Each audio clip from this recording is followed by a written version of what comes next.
To test his girlfriend's loyalty, the man asked her to place her hand over a flame. The girlfriend obediently did as she was told, not daring to move a muscle. The man was satisfied and went to answer a phone call. As he was talking, he forgot that his girlfriend was still being burned. When he turned around, he saw that her entire arm had been set on fire. The man was overjoyed. This proved that his newly purchased robot girlfriend could do anything he asked. It turned out that the woman wasn't human, but a robot the man had bought at a high price. It not only had the tactile sensation of a real human, but could also do laundry, cook, and fulfill any request. All you had to do was turn it on, shake your head at its retina, and open your mouth, and the robot would automatically create a memory of falling in love with you.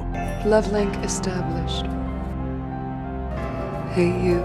With such a perfect girlfriend, Matt couldn't resist showing her off at his friend's party. The two set off for the villa, but Amy noticed something strange. The navigation system didn't show the road here. Matt thought it might be a private area, so there wouldn't be navigation, and the two didn't think much of it. When they arrived at the door, Amy suddenly stopped in her tracks. She hesitated, afraid that her boyfriend's friends might not like her. She didn't know that she was just a robot, and wanted to get along with her boyfriend's friends. After Matt reassured her, Amy finally gained confidence, and entered the villa with him. The friends there were very enthusiastic, and seemed very friendly. The villa's owner, the wealthy guy, was also surprised that Matt had found such a perfect girlfriend. However, the sharp-eyed Amy seemed to see a hint of greed in his eyes. That night, they played music. Everyone drank and chatted together, and danced gracefully. Little did they know that amidst the joyful atmosphere, a terrible conspiracy was unfolding. The next day, they agreed to go to the lake to sunbathe, but when both of them were ready, Matt unusually said he had something to do, and asked Amy to go to the beach first. The obedient Amy naturally agreed, but when Amy arrived at the lake, took off her shoes, she was surprised to find that except for the rich guy, no one else had come. This made her feel a little uneasy, but after all, the rich guy was the owner of the villa, and she couldn't leave without giving him face, so she sat down on the lounge chair next to him. As soon as Amy sat down, the rich guy pulled out a bottle of sunscreen and handed it to Amy, and asked her to help apply it to his back. Reluctantly, she went to help him. As she was rubbing the ointment on his back, the rich man stopped pretending. He said that the idea of the two of them being alone was actually Matt's idea, and that Matt had agreed to lend Amy to him for a day. As he spoke, the rich guy tried to force himself on her, which Amy couldn't accept. She fought back, and in a panic, she pulled out a small knife from her pocket, and killed him with a single stab. When she returned to the villa covered in blood, everyone was stunned. Normally, the default setting for robots is that they must never harm humans. Matt quickly shut Amy down, and tied up the crazed robot. After restarting her, Amy was emotionally unstable, so Matt had to tell her the truth that she was a robot. Amy looked utterly disbelieving.